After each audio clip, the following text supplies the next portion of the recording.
ആയിരിക്കുക. പ്രത്യേകമായിട്ട് നമ്മൾ ഈ സമയത്ത് പരിശുദ്ധ കന്യാമറിയത്തിൻ്റെ പരിശുദ്ധിയുള്ള വിമല ഹൃദയത്തിലേക്ക് നമ്മളെ പ്രതിഷ്ഠിച്ച് പ്രാർത്ഥിക്കാൻ പോവുക. ലൂക്കാസ് സുവിശേഷം 2-ാം അധ്യായം 19-ാം തിരുവചനം. മറിയം ഇതെല്ലാം ഹൃദയത്തിൽ സംഗ്രഹിച്ചു. ഈ കാലഘട്ടത്തിൽ ദൈവം തന്ന ഏറ്റവും വലിയ സമ്മാനമാണ് പരിശുദ്ധിയമ്മ. നോഹയുടെ കാലഘട്ടത്തിലെ ജലപ്രളയം പോലെ ഈ കാലഘട്ടത്തിന്റെ പ്രളയം എന്ന് പറയുന്നത് പാപമാണ്. പാപത്തിന്റെ ജലപ്രളയത്തിൽ കെട്ടുകിടക്കുന്ന ദൈവമക്കളെ രക്ഷിക്കാൻ ദൈവം തന്ന നോഹയുടെ പെട്ടകം പോലുള്ള പെട്ടകമാണ് പരിശുദ്ധ കന്യാമറിയത്തിന്റെ പരിശുദ്ധിയുള്ള വിമല ഹൃദയം.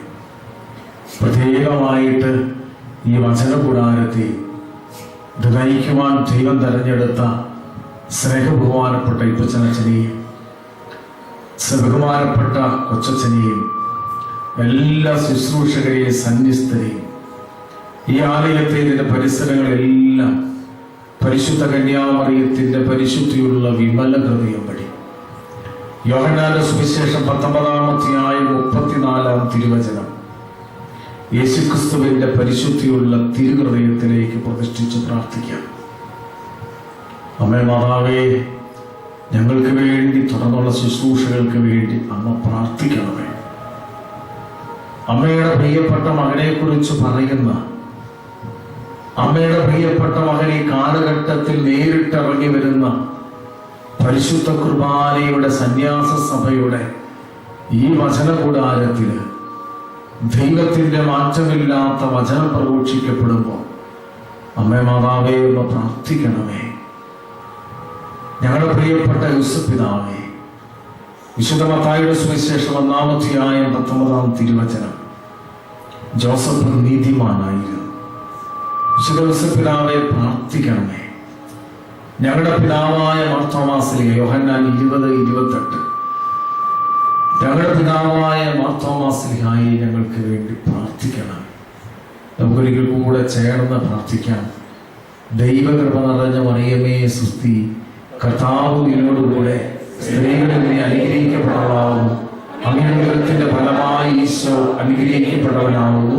പരിശുദ്ധ മറിയമേ തമ്പുരാന്റെ അമ്മേ, പാപികളായ ഞങ്ങൾക്ക് വേണ്ടി ഇപ്പോഴും ഞങ്ങളുടെ സമയത്തും തമ്പുരാനോട് അപേക്ഷിച്ചുകൊള്ളണമേ. നമ്മൾ ഈ സമയത്ത് നമ്മുടെ കുടുംബത്തിൽ നിന്ന് അപ്പൻ്റെയും അമ്മയുടെയും ജീവിത പങ്കാളിയുടെ അപ്പൻ്റെയും അമ്മയുടെയും കുടുംബത്തിൽ കുടുംബശാഖകളിൽ മരിച്ചുപോയി, എന്നാൽ ഇപ്പോൾ ശുദ്ധീകരണ സ്ഥലത്തിൽ വേദനിച്ച് സങ്കടപ്പെട്ട് നമ്മളെ ഉറ്റുനോക്കി പ്രാർത്ഥിക്കുന്ന പ്രാർത്ഥന ആവശ്യമുള്ള നമ്മളെ നോക്കിക്കൊണ്ടിരിക്കുന്ന എല്ലാ ആത്മാക്കളെയും ഓർത്തെ അവർക്ക് വേണ്ടി പ്രാർത്ഥിക്കാൻ നമ്മൾ കടപ്പെട്ടവരാണ്. കർത്താവയുടെ കരുണയാണ്. ഇപ്പോൾ ശുദ്ധീകരണ സ്ഥലത്തിലായിരിക്കുന്നു. അവർക്ക് വേണ്ടി ഞങ്ങൾ പ്രാർത്ഥിക്കുന്നു. ഇന്ന് ഇതിന് ശേഷം ഇവിടെ അർപ്പിക്കുന്ന പരിശുദ്ധ കുർബാനയിലേക്ക് നമ്മുടെ കുടുംബത്തിലും കുടുംബശാഖകളിലും മരിച്ചുപോയ എല്ലാ ആത്മാക്കളെ സമർപ്പിച്ച് ശുദ്ധീകരണ ആത്മാക്കളുടെ രാജ്ഞിയായ പരിശുദ്ധി അമ്മേ, ശുദ്ധീകരണ സ്ഥലത്തില് ആത്മാക്കളുടെ പരിശുദ്ധി അമ്മയെ പറയുന്ന പേര് സമുദ്ര താരകമെന്നാണ്. വിശുദ്ധ ഫിലിപ്പിനേരിയുടെ വെളിപ്പെടുത്തലാണ്. എന്ന് വെച്ചാൽ ശുദ്ധീകരണ സ്ഥലത്തിന്റെ കവാടം വരെ മാലാഖമാർ വരത്തുള്ളൂ. എന്നാൽ ശുദ്ധീകരണ സ്ഥലത്തിലേക്ക് നേരിട്ടിറങ്ങുന്ന ഏക വ്യക്തി പരിശുദ്ധ കന്യാമറിയം. അമ്മയെ കാണുമ്പോൾ ശുദ്ധീകരണ ആത്മാക്കൾ സന്തോഷത്താൽ അവര് വിളിക്കുന്ന പേരാണ് സമുദ്ര താരകം. അമ്മേ മാതാവേ, ഞങ്ങളുടെ കുടുംബത്തിലും കുടുംബശാഖകളിൽ മരിച്ചുപോയ എല്ലാ ആത്മാക്കൾക്ക് വേണ്ടി ഞങ്ങൾ പ്രാർത്ഥിക്കുന്നു. ചേർന്ന് പ്രാർത്ഥിക്കാം. ദൈവകൃപ നിറഞ്ഞ മറിയമേ സുസ്തി, കർത്താവോടുകൂടെ സ്ത്രീകൾ അനുഗ്രഹിക്കപ്പെട്ടവളാവുന്നു. അങ്ങയുടെ ഉദരഫലമായി ഈശോ അനുഗ്രഹിക്കപ്പെട്ടവനാവുന്നു. പരിശുദ്ധ മറിയമേ തമ്പുരാന്റെ അമ്മേ, പാപികളായ ഞങ്ങൾക്ക് വേണ്ടി ഇപ്പോഴും ഞങ്ങളുടെ സമയത്തും തമ്പുരാനോട് അപേക്ഷിച്ചുകൊള്ളണമേ. നമ്മുടെ കാവൽ മാലാഖയോട് ചേർന്ന് പ്രാർത്ഥിക്കാം. നമ്മുടെ പേരിന് കാരണക്കാരായ വിശുദ്ധരോടും വിശുദ്ധകളോടും ചേർന്ന് പ്രാർത്ഥിക്കാം. ദാനിയേൽ 10:13 വചനത്തിലെ മുഖ്യദൂതനായ വിശുദ്ധ മിഖായേൽ, തോബിത്ത് 5:4 വിശുദ്ധ റാഫായേൽ മാലാഖ, ലൂക്ക 1:26 വിശുദ്ധ ഗബ്രിയേൽ മാലാഖ, സകല മാലാഖമാരോട് ചേർന്ന് ഈ ശുശ്രൂഷയുടെ സമയത്ത് മധ്യസ്ഥം വഹിച്ച് പ്രാർത്ഥിക്കാം. ദൈവകൃപ നിറഞ്ഞ മറിയമേ സ്വസ്തി, കർത്താവിലൂടെ സ്ത്രീകൾ അനുഗ്രഹിക്കപ്പെട്ടവളാകുന്നു. അങ്ങയുടെ ഉദരഫലമായി ഈശോ അനുഗ്രഹിക്കപ്പെട്ടവനാകുന്നു. പരിശുദ്ധ മറിയമേ തമ്പുരാന്റെ അമ്മേ, പാപികളായ ഞങ്ങൾക്ക് വേണ്ടി ഇപ്പോഴും ഞങ്ങളുടെ സമയത്തും തമ്പുരാനോട് അപേക്ഷിച്ചുകൊള്ളണമേ. ഈശോ മിശിഹായുടെ സകല വാഗ്ദാനങ്ങൾക്കും ഞങ്ങൾ യോഗ്യരാകുവാൻ ഞങ്ങൾക്ക് വേണ്ടി പരിശുദ്ധ പരമ ദിവ്യകാരുണ്യ ഈശോയ്ക്ക് ആരാധനയും സ്തുതിയും പുകഴ്ചയുണ്ടായി. നിത്യസ്തുതിക്ക് യോഗ്യമായ പരിശുദ്ധ പരമ ദിവ്യകാരുണ്യ ഈശോയ്ക്ക് സ്തുതിയും പുകഴ്ചയും നിത്യസ്തുതിക്ക് യോഗ്യമായ പരിശുദ്ധ പരമ ദിവ്യകാരുണ്യ ഈശോയ്ക്ക് വിശുദ്ധ കുരിശിന്റെ അടയാളത്താലെ ഞങ്ങളുടെ ശത്രുക്കളിൽ നിന്ന്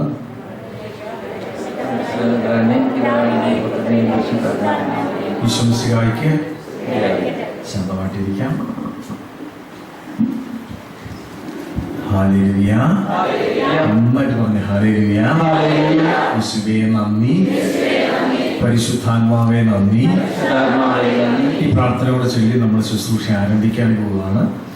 പരിശുദ്ധ അമ്മ സ്ഥിരമായി പ്രത്യക്ഷപ്പെടുന്ന ഒരു വൈദികനാണ് ഫാദർ സ്റ്റെഫാനോ ഗോപി. അച്ഛൻ മരിച്ചുപോയി. മാതാവ് നേരിട്ട് പ്രത്യക്ഷപ്പെടുന്ന വഴി അനേകം വ്യക്തികൾക്ക് പരിശുദ്ധ നേരിട്ട് പ്രത്യക്ഷപ്പെടുന്നു. പരിശുദ്ധ അമ്മ പ്രത്യക്ഷപ്പെട്ട് അമ്മ പഠിപ്പിച്ചൊരു പ്രാർത്ഥനയാണ്. എല്ലാ ശുശ്രൂഷ തുടങ്ങുന്നതിന് മുമ്പ് ഈ പ്രാർത്ഥന ചെല്ലണമെന്നാണ് അമ്മ പറയാം. ആ പ്രാർത്ഥന ഇതാണ്. നമ്മളെല്ലാവരും ചേർന്ന് പ്രാർത്ഥിക്കുന്നു. പരിശുദ്ധാത്മാവായ ദൈവമേ, എഴുന്നള്ളി വരണമേ. അവിടുത്തെ ഇഷ്ടദാസിയായ പരിശുദ്ധ കന്യാമറിയത്തിന്റെ പരിശുദ്ധിയുള്ള വിമല ഹൃദയം വഴി ഞങ്ങളിലേക്ക്, ഈ ആലയത്തിലേക്ക്, എല്ലാ ശുശ്രൂഷകളിലേക്ക് എഴുന്നള്ളി വരണമേ. ഇന്നത്തെ എല്ലാ ശുശ്രൂഷകളെയും പരിശുദ്ധാത്മാവായ ദൈവമേ അഭിഷേകം ചെയ്യണമേ. ഹല്ലേലൂയ. യേശുവേ നന്ദി, യേശുവേ സ്തുതി. വിശുദ്ധ ലൂക്കാസ് സുവിശേഷം 10-ാം അധ്യായം 21-22 വാക്യങ്ങൾ. വചനമിതാണ്. ഈശോ ആത്മാവിൽ ആനന്ദിച്ചുകൊണ്ട് പറഞ്ഞ വചനം. വചനമിതാണ്. പിതാവേ, അങ്ങ് ബുദ്ധിമാന്മാരിൽ നിന്നും വിവേകികളിൽ നിന്നും ഇത് മറച്ചു വെച്ച് ശിശുക്കൾക്ക് ഇത് വെളിപ്പെടുത്തി കൊടുത്തു. ഹല്ലേലൂയ പറഞ്ഞേ. ഹല്ലേലൂയ. ഹല്ലേലൂയ. യേശുക്രിസ്തു ആത്മാവിൽ നിറഞ്ഞുകൊണ്ട് പറഞ്ഞ വചനമാണ്. വചനം ഇതാണ്. പിതാവേ, ഇത് ബുദ്ധിമാന്മാരിൽ നിന്നും വിവേകികളിൽ നിന്നും അറിവുള്ളവരിൽ നിന്നും പഠിത്തമുള്ളവരിൽ നിന്നും പാണ്ഡിത്യമുള്ളവരിൽ നിന്നും ലോകത്തിൽ ജീവിക്കുന്നവരിൽ നിന്നും ദൈവം ഇത് മറച്ചു വെച്ച് ശിശുക്കളെ പോലെ എളിമപ്പെടുന്ന വ്യക്തികൾക്കാണ് ദൈവരാജ്യത്തിന്റെ രഹസ്യങ്ങള് പരിശുദ്ധാത്മാവ് വെളിപ്പെടുത്തുന്നത്. ഹല്ലേലൂയ പറഞ്ഞേ. ഹല്ലേലൂയ. 15-ാം നൂറ്റാണ്ടിൽ പരിശുദ്ധ കന്യാമറിയം പ്രത്യക്ഷപ്പെട്ട ഒരു വ്യക്തിയാണ് വിശുദ്ധ ജുവാൻ. അതായത് മെക്സിക്കോ എന്ന് പറയുന്ന ഒരു സ്ഥലത്ത്, നമുക്കറിയാം മെക്സിക്കോ എന്ന ഒരു രാജ്യത്ത് ഒരു ആദിവാസി യുവാവാണ് ജുവാൻ. എല്ലാ ദിവസവും ഭാര്യ മരിച്ചുപോയി, എല്ലാ ദിവസവും പള്ളിയിൽ പോകും. അത് കിലോമീറ്റർ നടന്നിട്ടാണ് പ്രഭാതത്തിൽ വിശുദ്ധ കുർബാനയിൽ പങ്കെടുക്കാൻ പോകും. ഒരു വിദ്യാഭ്യാസമോ ഒരു അറിവോ എഴുതാനോ വായിക്കാനോ അറിയില്ല. സ്വർഗ്ഗത്തിൽ പറഞ്ഞ ഹല്ലേലൂയ. അന്നൊക്കെ പറഞ്ഞ ഹല്ലേലൂയ. യേശുവേ നന്ദി. എല്ലാ ദിവസവും പള്ളിയിൽ പോകും. ഒരു ദിവസം പ്രഭാതത്തിൽ വിശുദ്ധ കുർബാനയ്ക്ക് പോയിക്കൊണ്ടിരിക്കുമ്പോ ഇതാ ഒരു മരഞ്ചേരിയില് ഒരു സ്ത്രീ പ്രത്യക്ഷപ്പെട്ടു. ഒരു സ്ത്രീയെ കണ്ടു. ഉടനെ ഇച്ചിരി പേടിയോടെ ചോദിച്ചു, ആരാ? ഉടനെ ആ സ്ത്രീ പറഞ്ഞു, എന്റെ പേര് ഉൽപ്പത്തിയുടെ പുസ്തകം 3-ാം അധ്യായം 15-ാം തിരുവചനത്തിലെ നരകസർപ്പത്തിന്റെ തല തകർത്ത മറിയം. ഹല്ലേലൂയ പറഞ്ഞേ. പരിശുദ്ധ കന്യാമറിയം ലോകത്തിൽ ഞാൻ നരകസർപ്പത്തിന്റെ തല തകർത്തവളാണെന്ന് വെളിപ്പെടുത്തിയത് വിശുദ്ധ ജുവാൻ. അപ്പൊ അവരോട് ചോദിച്ചു, അമ്മേ അമ്മ എന്തിനാ എൻ്റെ അടുത്ത് പ്രത്യക്ഷപ്പെട്ടത്? ഉടനെ അമ്മ പറഞ്ഞു, ഞാൻ ഈ പ്രത്യക്ഷപ്പെട്ട സ്ഥലത്ത് ഒരു ദേവാലയം, കത്തോലിക്ക ദേവാലയം പണിയണമെന്നാണ് സ്വർഗത്തിലെ ദൈവത്തിന്റെ ആഗ്രഹം. അതുകൊണ്ട് നീ നിന്ന് കുർബാന കഴിഞ്ഞിട്ട് അഭിവന്ദ്യ പിതാവിനെ കണ്ട് ബിഷപ്പ് ഹൗസിൽ ചെന്നിട്ട് പിതാവിനെ കാണും. എന്നിട്ട് പിതാവിനോട് പറയണം, ഞാൻ ഇന്ന് പ്രത്യക്ഷപ്പെട്ടു, ആ സ്ഥലത്ത് ഒരു ദേവാലയം പണിയും. രാവിലെ കുർബാനയ്ക്ക് പോയി നേരെ ബിഷപ്പ് ഹൗസിൽ ചെന്നു. ഇപ്പൊ ബിഷപ്പ് ഹൗസിൽ ചെന്നപ്പോ സെക്രട്ടറി അച്ഛനുണ്ട്. അപ്പൊ സെക്രട്ടറി അച്ഛനെ കണ്ടിട്ട് വേണം പിതാവിനെ കാണാൻ. സെക്രട്ടറി അച്ഛൻ ചോദിച്ചു, എന്തിനാ എൻ്റെ അടുത്ത് എന്തിനാ വന്നത്? ഉടനെ ജുവാൻ പറഞ്ഞു കൈകൂപ്പിക്കൊണ്ട്, ഇന്ന് രാവിലെ മാതാവ് എനിക്ക് പ്രത്യക്ഷപ്പെട്ടു. അച്ഛൻ അടിമുടി എന്ന് നോക്കി, കാരണം കണ്ടിട്ടൊരു ലുക്കില്ല. ആദിവാസിയാ, ഒരു വൃത്തിയില്ല, അടിമുടി കുറച്ചു ദിവസം നോക്കുക. ഉടനെ വീണ്ടും പറഞ്ഞു, പരിശുദ്ധ അമ്മ പറഞ്ഞു അഭിവന്ദ്യ പിതാവിനെ കാണണം, ആ സ്ഥലത്ത് ഒരു ദേവാലയം പണിയണമെന്നാണ് പിതാവായ ദൈവത്തിന്റെ ആഗ്രഹം. പക്ഷെ അച്ഛനങ്ങോട്ട് ഉൾക്കൊള്ളാൻ പറ്റുന്നില്ല. ഈ സംസാരത്തിനിടയ്ക്ക് പിതാവ് കടന്നു. പിതാവ് എന്തിനാ വന്നത്? മാതാവ് എനിക്ക് രാവിലെ പ്രത്യക്ഷം. അപ്പൊ പിതാവ് നോക്കുമ്പോൾ പിതാവ് ഒരു പ്രത്യേകത ഉണ്ട്. ഒരു ആദിവാസി ധൈര്യത്തോടെ ബിഷപ്പ് ഹൗസിൽ വരണമെങ്കിൽ എന്തെങ്കിലും ഒരു കാണണം. അവിടെ പിതാവ് പറഞ്ഞു, ഈ പരിശുദ്ധ അമ്മ പ്രത്യക്ഷപ്പെടണമെങ്കിൽ വിട്ടുപോ, ഞാൻ വിശ്വസിക്കാൻ വേണ്ടി എനിക്ക് വിശ്വസിക്കാൻ തക്കതായ ഒരടയാളം തന്നെ. പാവ സങ്കടത്തോടെ തിരിച്ചുപോയി. 2 ദിവസം വേറെ വീട്ടിലൂടെ വന്നു. 5ാമത് ദിവസം കഴിഞ്ഞപ്പോ പരിശുദ്ധ അമ്മ വേറൊരു സ്ഥലത്തോട് വരുമ്പോൾ മാതാവ് പ്രത്യക്ഷപ്പെട്ടു.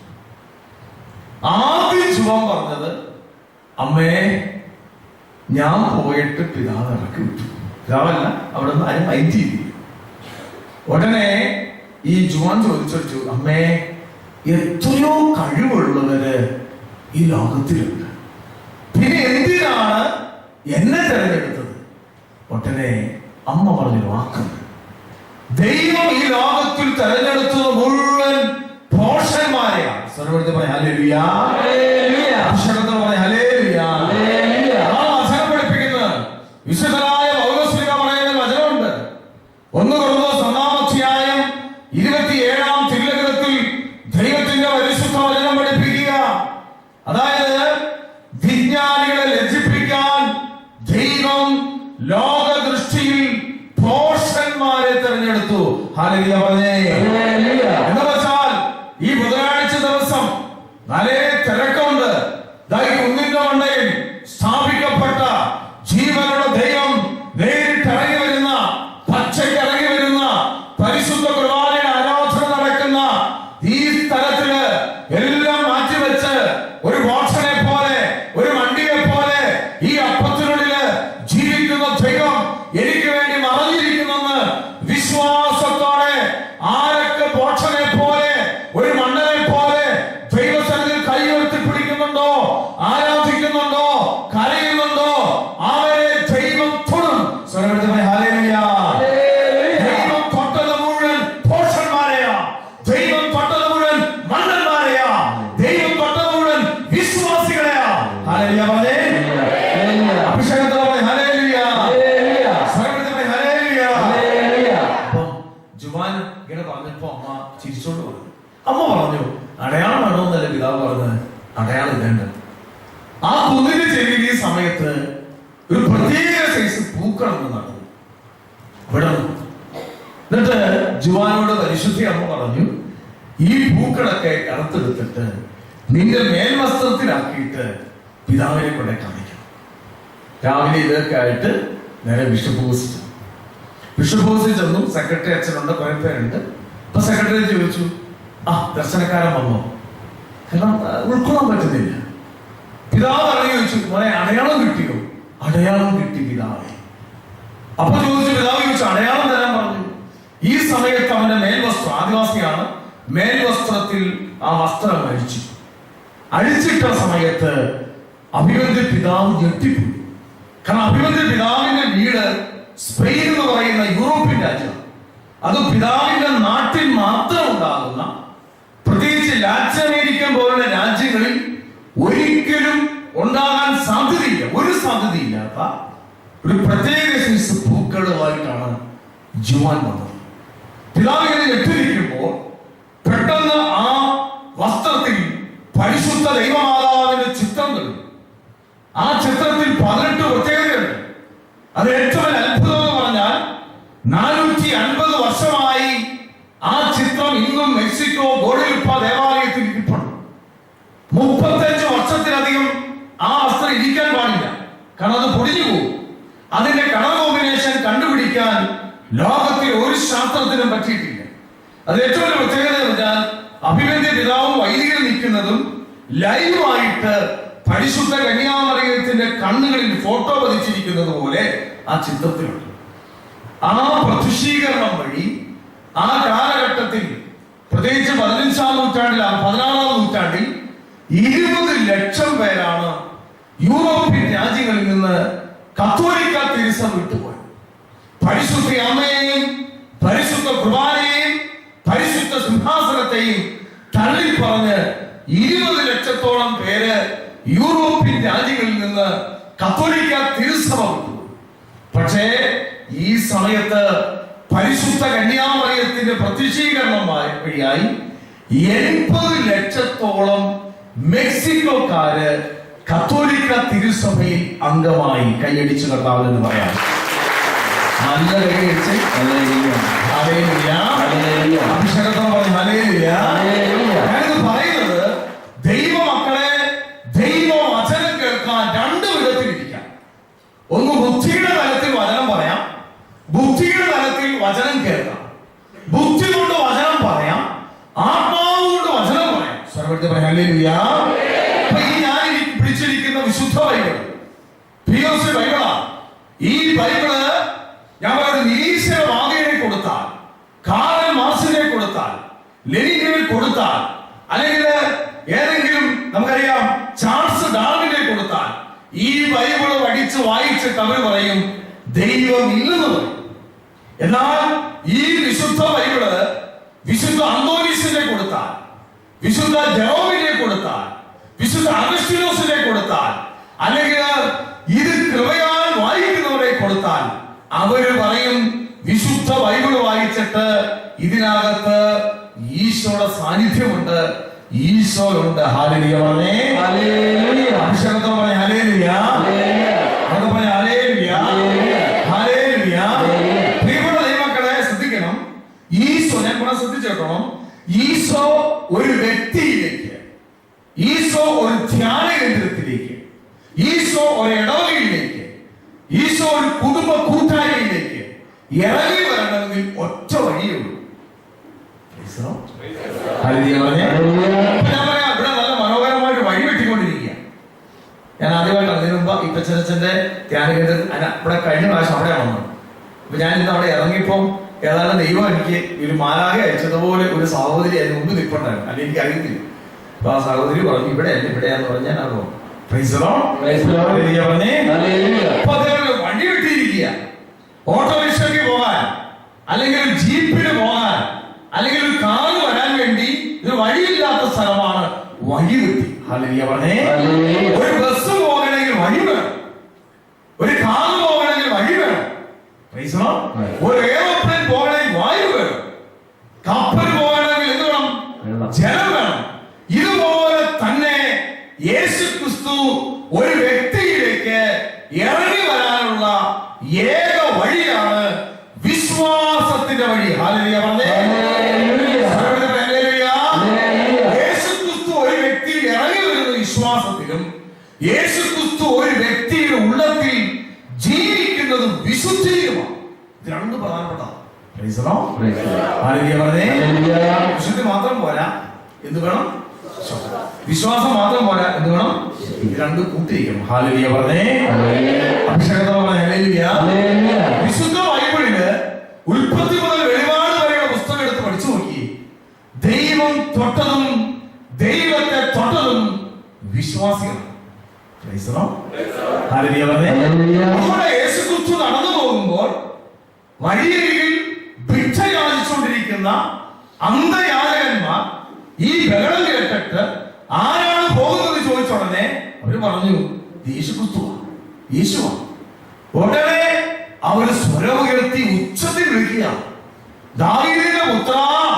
എന്ത് ചെയ്യണം? ഞാൻ ഒരു കാര്യത്തിൽ ചേട്ടന്മാർ വിളിച്ച് പിശുക്കലാണ്. നിങ്ങൾ എത്ര ഉന്നതരാണോ അത്രമാത്രം ദൈവത്തെ വിളിക്കണം. ഹല്ലേലൂയ പറഞ്ഞേ. ദൈവത്തെ വിളിക്കുന്ന കാര്യത്തിൽ നമ്മൾ ഒരു മടിയും വെക്കരുത്. എനിക്ക് ഒരു മടിയില്ലാത്തതാണ്. ഞാനൊരു 10-12 വർഷം ദൈവമില്ലെന്ന് പഠിപ്പിക്കുന്ന ഒരു നിരീശ്വരവാദ പ്രസ്ഥാനത്തിന്റെ യുവജന നേതാവായിട്ട് നടന്നയാളാണ്. പക്ഷെ ഞാൻ കർത്താവിനെ കണ്ടെത്തി കഴിഞ്ഞപ്പോൾ എല്ലാത്തിനും എന്റെ ഇടവകാലത്തിൽ വന്നാലും ഫ്രണ്ടിൽ പോയിരുന്ന് കൈ ഉയർത്തി പിടിക്കും. ബൈബിൾ എടുക്കാൻ ഒരു നടക്കണില്ല. ഞാൻ ഇന്ന് രാവിലെ ബസ്സിൽ വരുമ്പോ വെളുപ്പിന് എന്നിട്ട് കൂടെ കൊന്ത ചെയ്താണ്. നമുക്ക് ഒരു നാടകം വെക്കരുത്. ദൈവത്തെ ആരാധിക്കാനും ദൈവത്തെ മഹത്വപ്പെടുത്താനും ഞാനിവിടെ കണ്ടു. ബഹുമാനപ്പെട്ട അച്ഛൻ ധൂപം അർപ്പിച്ചുകൊണ്ട് ധൂപകലശത്തില് ധൂപം ആശീർവദിച്ച് ഈ സ്ഥലത്തിന് ചുറ്റും കർത്താവിന്റെ അഭിഷിക്തൻ ഇതിന് ചുറ്റും നാളമില്ലാതെ നടക്കുന്നു കണ്ടു. ഹല്ലേലൂയ പറഞ്ഞേ. ലോകത്തിൽ എവിടെയെങ്കിലും ശുശ്രൂഷ വളർന്നിട്ടുണ്ടെങ്കിൽ ഏതെങ്കിലും വ്യക്തിയുടെ നാളമില്ലാത്ത പ്രവർത്തനത്തിന്റെ ഫലമാ ദൈവസന്നിധിയിൽ നാളമില്ലാതെ കൈ ഉയർത്തിയാൽ, ദൈവസന്നിധിയിൽ നാളമില്ലാതെ മുട്ടുകുത്തിയാൽ, ദൈവസന്നിധിയിൽ നാളമില്ലാതെ നിലവിളിച്ചാൽ, ദൈവസന്നിധിയിൽ നാളമില്ലാതെ വചനം പറഞ്ഞാൽ, ജനത്തിന് മുമ്പ് യേശുവിനെ ഏറ്റുപറഞ്ഞാൽ ആ വ്യക്തിയെയും ആ സ്ഥലത്തെയും ദൈവം തമ്പുരാൻ അഭിഷേകം ചെയ്യും. Hallelujah. Hallelujah. Hallelujah. Hallelujah. Hallelujah. അഭിഷേകം പറഞ്ഞ ഹല്ലേലൂയ. ഹല്ലേലൂയ. അന്ധയാചകനോട് ഈ ബഹളം കേട്ടപ്പോ കൂടെയുള്ളവർക്ക് മിണ്ടാതിരിക്കാൻ പറഞ്ഞു. ഈ ബഹളം കേട്ടിട്ട് മുൻപോട്ട് പോയ യേശു പുറകോട്ട് അണയും വന്നിട്ട് ഒരു ചോദ്യമുണ്ട്. എന്താ ചോദിച്ചത്? കണ്ണ് കാഴ്ചയിൽ എന്താ ചോദിച്ചത്? എനിക്ക് ഇത് ചെയ്തു തരാൻ പറഞ്ഞേ. ഈ പരിശുദ്ധ കുർബാന ജീവനുള്ള ദൈവമാ. അതുകൊണ്ട് എനിക്കൊരു സംശയം ചോദിക്കട്ടെ, ഈ പരിശുദ്ധ കുർബാന ഈശോ ഉള്ളതുകൊണ്ടല്ലേ ബ്ലാക്ക് മാസുകാര് കറുത്ത കുർബാന നടത്തുന്നവര് കത്തോലിക്ക ദേവാലയത്തില് ബഹുമാനപ്പെട്ട സിസ്റ്റേഴ്സിന്റെ കോൺവെന്റുകളിൽ ആക്രമിച്ച് കയറിയിട്ട് ആ കുർബാന ഇരിക്കുന്ന സക്രാരിലെ വാഴ്ത്താ തോസ്തി സങ്കീർത്തി ഇരിപ്പുണ്ട്. അതവർക്ക് വേണ്ട. ഈ കോൺവെന്റും ദേവാലയം ആക്രമിച്ച് പൂജ്യമായി സൂക്ഷിച്ചു വെച്ചിരിക്കുന്ന പരിശുദ്ധ കുർബാന എടുത്തുകൊണ്ട് പോകാൻ പിശാച് സേവക്കാർക്ക് എന്നെ വട്ടുണ്ടോ? അവർക്ക് പോലും അറിയാം ഇതിനകത്ത് ആരുണ്ട്. പറഞ്ഞേ ഹല്ലേലൂയ പറഞ്ഞേ. അഭിഷേകത്തിൽ പറഞ്ഞേ ഹല്ലേലൂയ. ജീവനുള്ള ദൈവമുണ്ട് ഇവിടെ. ഈശോ ചോദിക്കുന്ന ചോദ്യമാ, എനിക്കിത് ചെയ്തു തരാൻ കഴിയുമെന്ന് നീ വിശ്വസിക്കുന്നുവോ? ഹല്ലേലൂയ പറഞ്ഞേ. പറഞ്ഞേ ഹല്ലേലൂയ. ഹല്ലേലൂയ. അഭിഷേകത്തിൽ പറഞ്ഞേ ഹല്ലേലൂയ. യേശുവേ നന്ദി. ഈശോ ചോദിക്കുന്ന ഒരു ചോദ്യമാ, എനിക്ക് അത്ഭുതം ചെയ്യാൻ, എനിക്ക് നിന്റെ പ്രശ്നത്തിൽ ഇടപെടാൻ, എനിക്ക് നിന്റെ രോഗത്തിൽ ഇടപെടാൻ, എനിക്ക് നിന്റെ സഹനത്തിൽ ഇടപെടാൻ, എനിക്ക് നിന്റെ വേദനയിൽ ഇടപെടാൻ കഴിയുമെന്ന് നീ പറഞ്ഞേ. ഹല്ലേലൂയ പറഞ്ഞേ. അഭിഷേകത്തിൽ പറഞ്ഞേ ഹല്ലേലൂയ. ഹല്ലേലൂയ. ദൈവം തൊടുന്നത് മുഴുവൻ വിശ്വാസികളെ. അതുകൊണ്ടാണ് വീടൊരു മനോഭാവം. മർക്കോസിന്റെ സുവിശേഷം 5-ാം അധ്യായം 27 മുതൽ വാക്യങ്ങൾ. ജൈറോസിന്റെ വീട്ടിലേക്ക് യേശു പൊക്കൊണ്ടിരിക്കുക.